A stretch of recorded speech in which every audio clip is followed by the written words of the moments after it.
Good morning, everyone. Welcome to the meditation.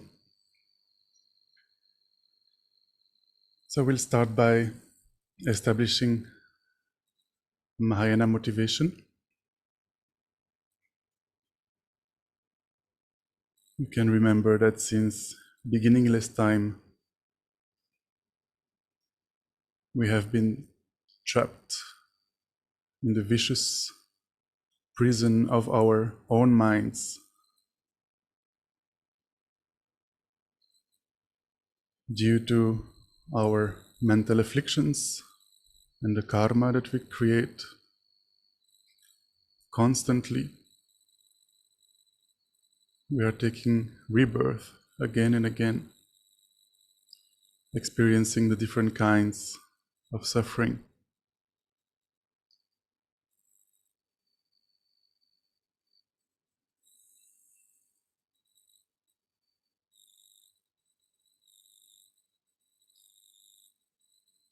Try to give rise to a wish.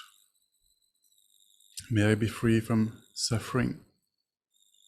May I be free from the causes of suffering, karma and afflictions.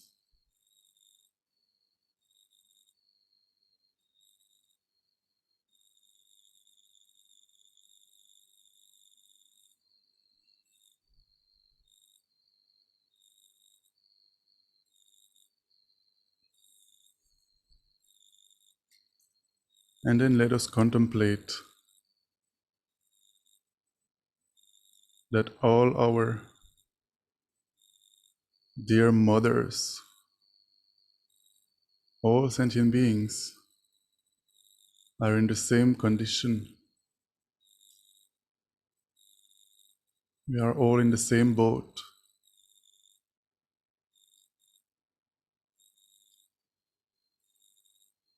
We are failing to see reality as it is.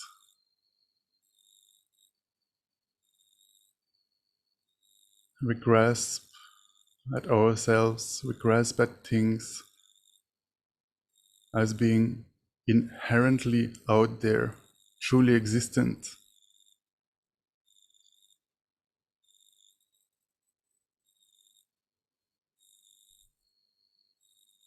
Due to that, we consider ourselves most important, and all kinds of afflictions follow.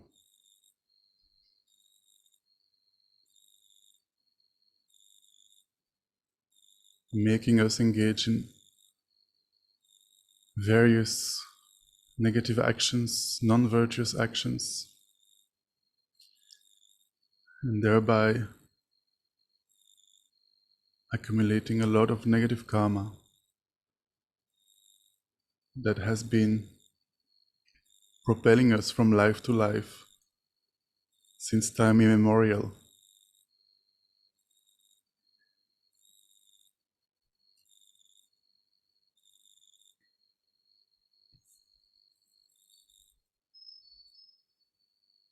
Try to recall the kindness of sentient beings,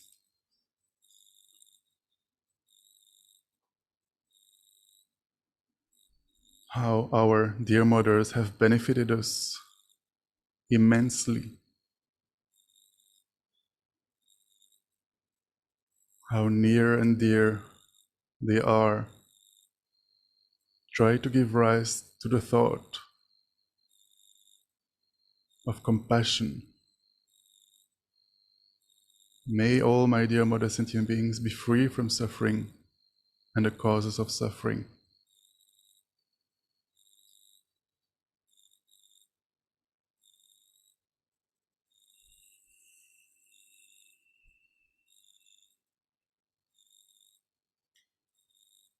Now I have this precious human rebirth. I'm unbelievably fortunate. I have met the teachings of the Buddha. Therefore, I must take responsibility. I myself will free all sentient beings from suffering and the causes of suffering. But how can I do that? I'm myself deluded.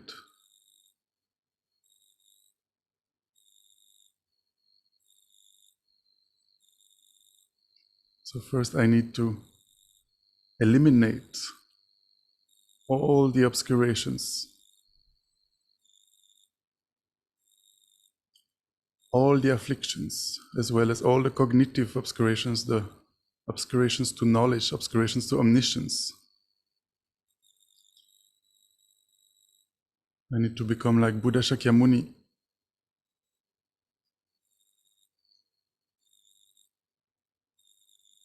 I need to attain perfect love, perfect power, perfect knowledge, in order to be able to guide sentient beings perfectly, unmistakenly. May I become a Buddha in order to benefit all my dear mother sentient beings. So with this thought of bodhicitta, with this most amazing mind, we will engage in meditation today. We will start with 5 minutes of single-pointed meditation in order to concentrate on the Lamrim. So I'll briefly remind you of the instructions for Shamatha, single-pointed meditation. The first thing we need to look at is our posture.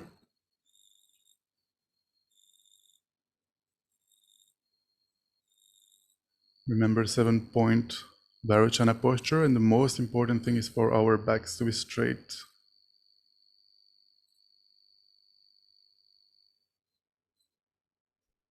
The second thing is the object of meditation.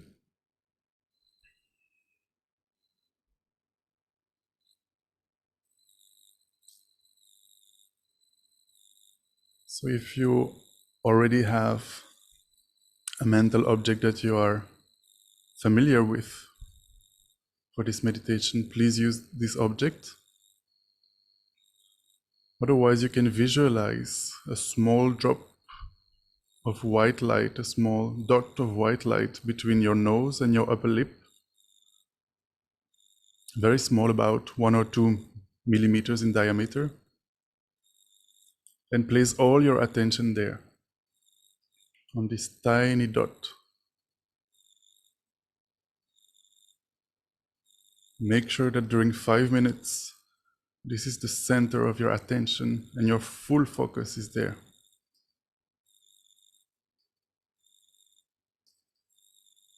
If it helps you alongside this placement meditation, you can also count your breath. So your mind is kind of multitasking.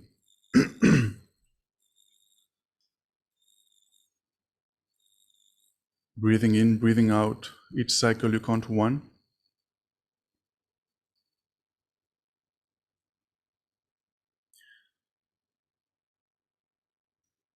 The third instruction is to be aware of the errors of meditation that arise when we are trying to focus our minds.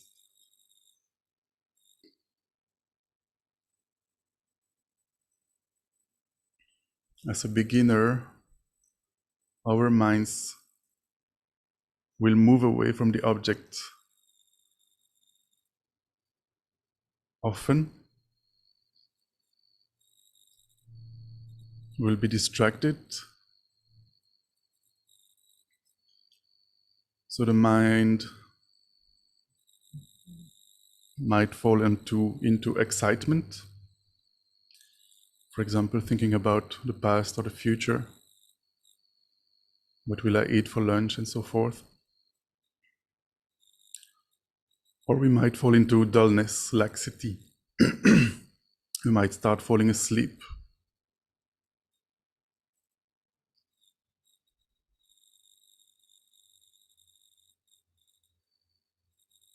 So the fourth instruction is to use the antidotes, the remedies of introspection and mindfulness. So constantly a part of our mind should be checking, am I meditating? Am I still concentrated on my object of meditation? If not, immediately as I notice that I lost the object, I forcefully make the effort to bring back the mind to the object and tie my attention, my focus on the object with mindfulness, making the effort not to forget the object anymore.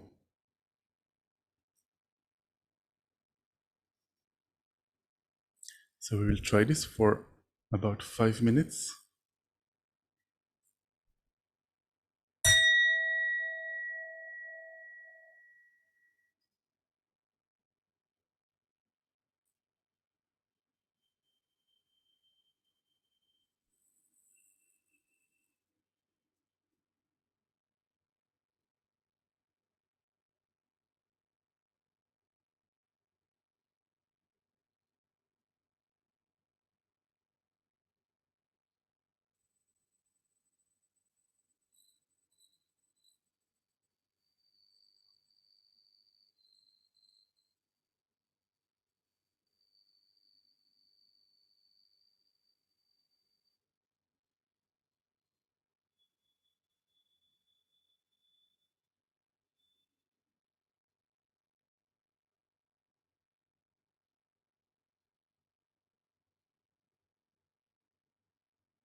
gently come out of the meditation.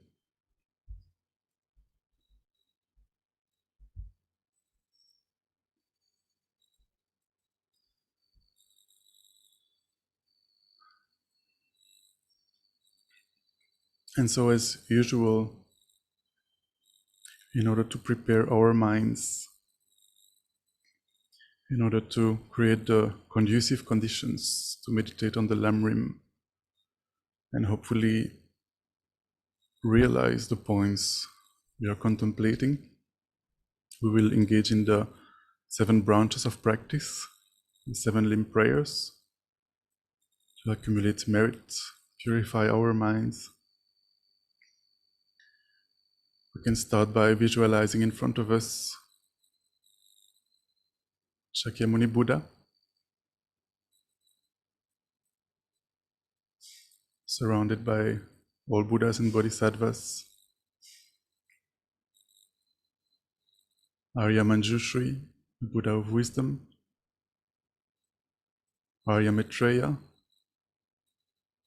who gave the teachings on compassion and bodhicitta, to Arya Sangha and down to our holy gurus. You can visualize in front of Shakyamuni Buddha His Holiness the Dalai Lama and your holy spiritual friends. In front of them, the Dharma is represented in the form of texts having the nature of light, radiating golden light. And around us, all my dear Mother sentient beings, starting with our Mother of this life on the left, Father of this life on the right. Try to visualize as many sentient beings as you can, and we are guiding them into these practices.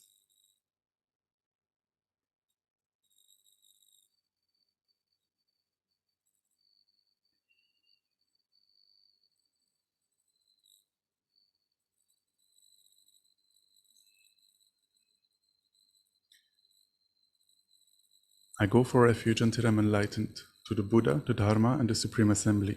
By my practice of giving and other perfections, may I become a Buddha to benefit all sentient beings. Sangye chedan soge chonam la jonjo bado dagne kyabso chi dagi jinso gi pe tsoknam ki jora penchir sangye jo para sho. Sangye chedan soge chonam la jonjo bado dagne kyabso chi dagi jinso gi pe tsoknam ki jora penchir sangye jo para sho. May all sentient beings have happiness and the causes of happiness. May all sentient beings be free from suffering and the causes of suffering.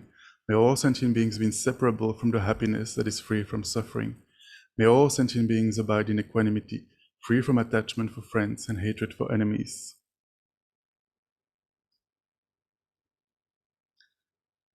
So as we don't have much time, we will only stop for the 4th point, the rejoicing.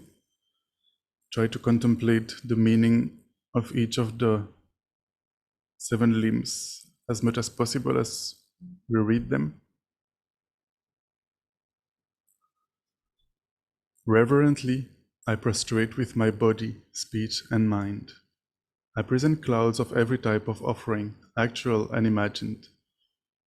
I declare all my negative actions accumulated since beginningless time, and rejoice in the merit of all holy and ordinary beings.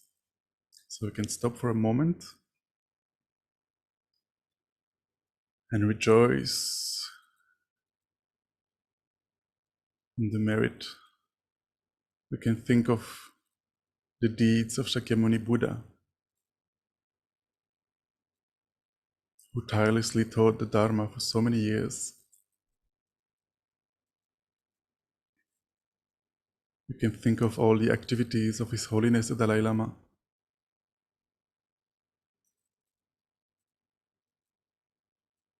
all the activities of our holy gurus,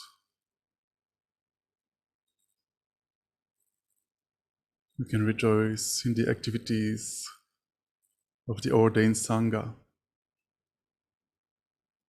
For example, the thousands of monks living in the 3 seats in South India, from early morning to late night engaged in study, memorizing, debating.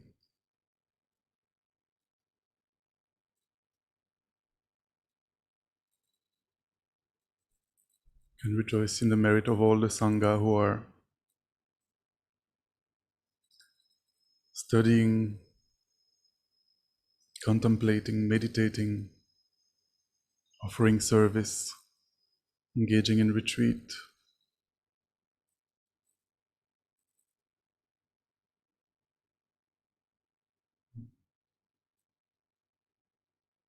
We can rejoice in our own virtuous actions, in our own practice, our own studies,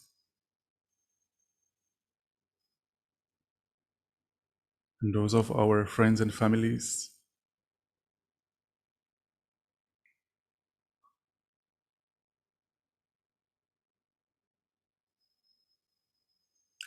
And then we continue. Please remain until the end of cyclic existence and turn the wheel of Dharma for living beings. I dedicate my own merits and those of all others to the great enlightenment.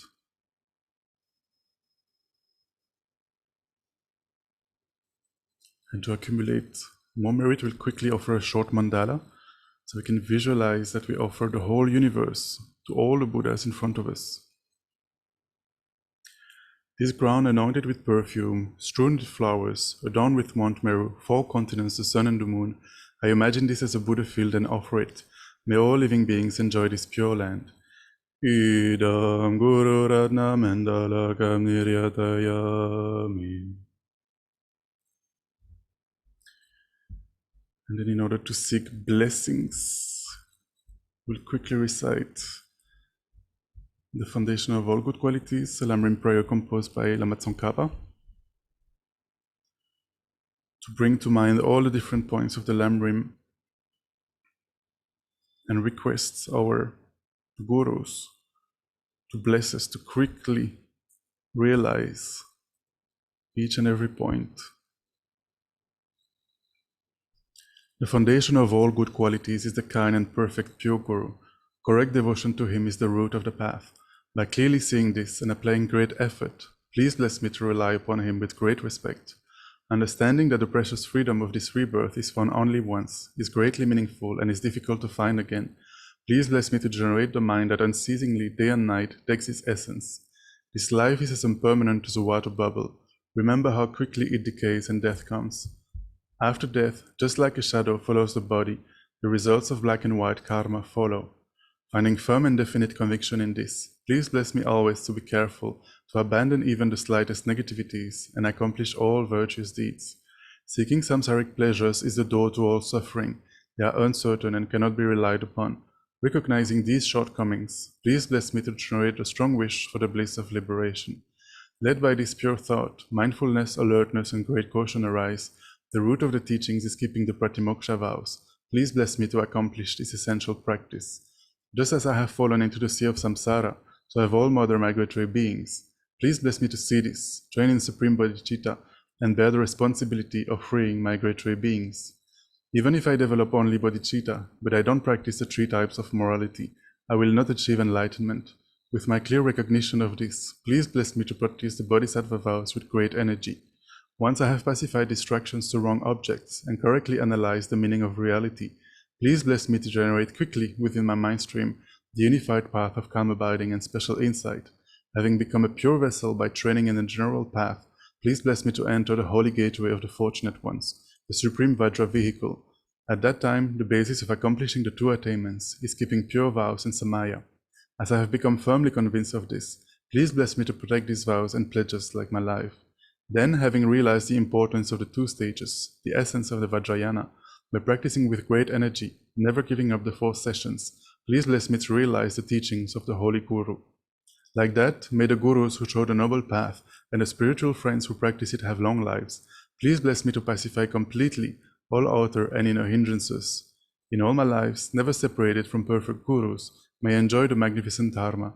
By completing the qualities of the stages and paths, may I quickly attain the state of Vajradhara.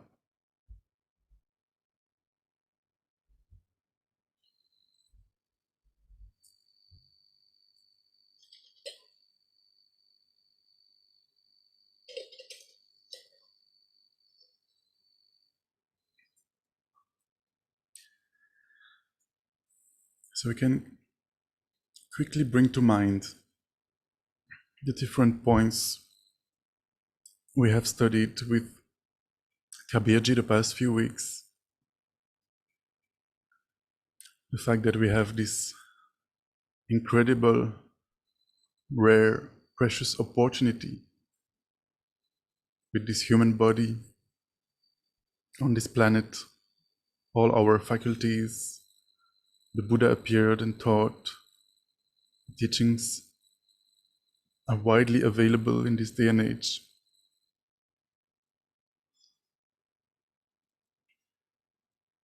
We have interest in study, contemplation, meditation. We are taking the essence of this precious human life. But as we have seen last week, this opportunity might stop at any time. It will stop for sure, it will come to an end. Death is coming, and death might come. Even in this session, before it ends, we don't know when we will pass away.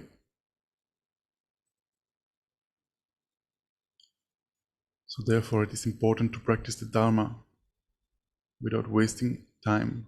Start practicing now. Practice the Dharma purely, free from the worldly concerns, considering future lives.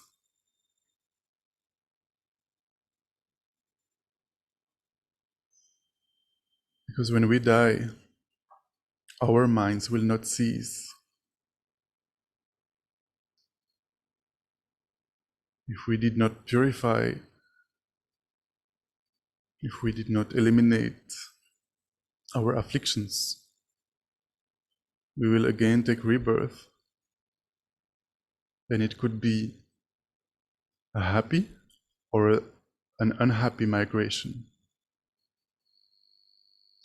We have no control, no choice regarding which type of rebirth we take. We will be propelled by the karma we have accumulated in the past. And if we have created many negative karmas in this life or past lives, it could be one of these negative karmas that ripen at the time of death and propel us to a rebirth in one of the unfortunate realms, the three unfortunate realms of the desire realm. So let's try to contemplate how completely undesirable it would be to be born in one of those. Starting with the hell realms. There are 18 hells, 8 hot hells, where the experiences of intense fire, torture, and so forth. Then there are 8 cold hells, where beings are in the midst of ice, without any source of warmth. And then there are the neighboring hells, and the occasional hells. For example, having ordinary experiences during the day and hell-like sufferings during the night, or vice versa. Like a kind of mixed experience of hell and rest.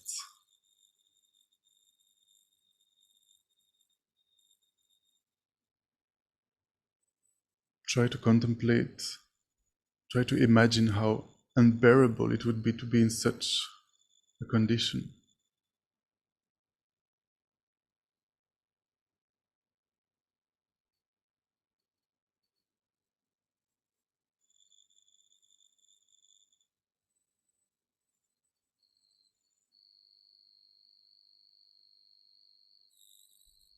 How would it be to be in the hot hells, the cold hells, the neighboring hells, or the occasional hells, experiencing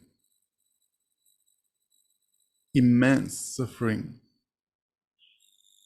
for years and years and years and years and years, hundreds, thousands of years, eons.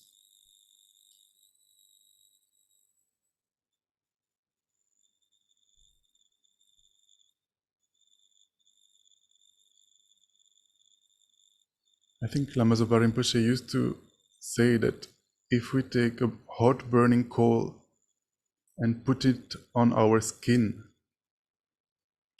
the burning sensation, the pain we experience then is nothing compared to the experience of hell beings.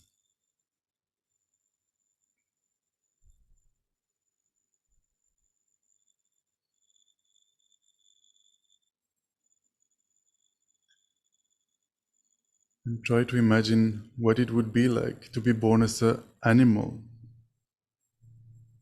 For example, in the wild, suffering from hunger, thirst, heat, cold, getting killed and eaten by other animals or by human beings, and so forth. Even as a domestic animal, we might also experience some of these sufferings. Even if we are taken care of by loving owners, pet animals lack freedom to go where they want and so forth. Not only that, but the worst suffering of animals is their lack of intelligence, such that they cannot practice the Dharma. There is no opportunity as an animal to listen to the teachings, contemplate and meditate. No way.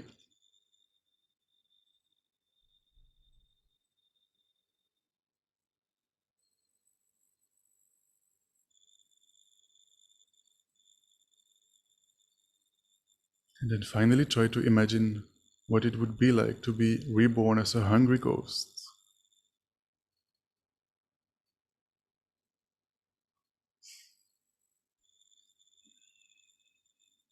There are three types of hungry ghosts. Those with external obstacles,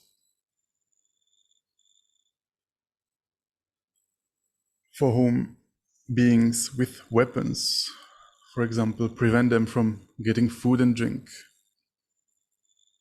or externally the food and drink change into pus or blood before they get the chance to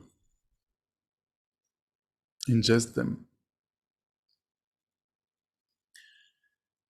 Then there are those hungry ghosts with internal obstacles, who have huge stomachs, but very small mouths, very small throats, and thus they are unable to get enough to eat and drink.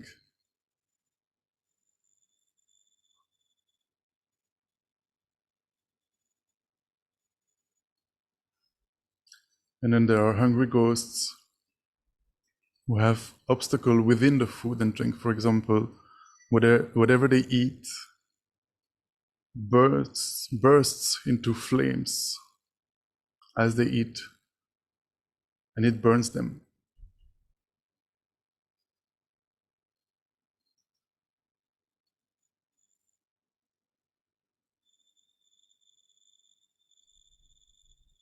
So take a minute to imagine and contemplate these three realms to get a sense of how completely undesirable it would be to be born in them.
gently come out of the meditation.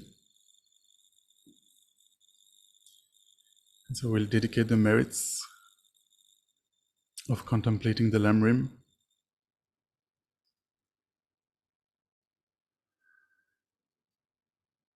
Kabirji was reminding us of the utmost importance of dedication.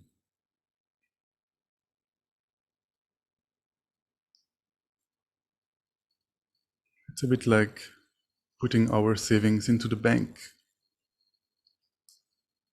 If we get robbed, still the money will be in the bank.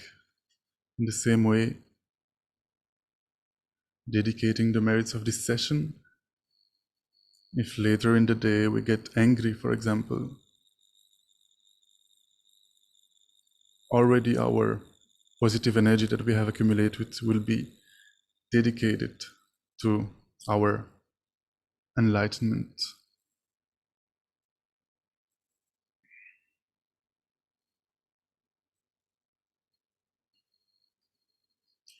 Due to the merits of these virtuous actions, may I quickly attain the state of a Guru Buddha and lead all living beings without exception into that enlightened state. May the supreme jewel bodhicitta that has not arisen arise and grow, and may that which has arisen not diminish but increase more and more. We can also dedicate the merits for the long and healthy life of His Holiness the Dalai Lama and all our holy virtuous friends. May they continue to teach and guide us.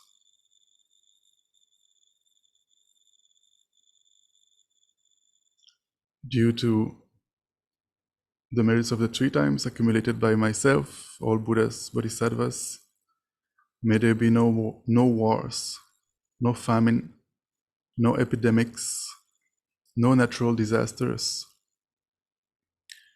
May peace and harmony prevail.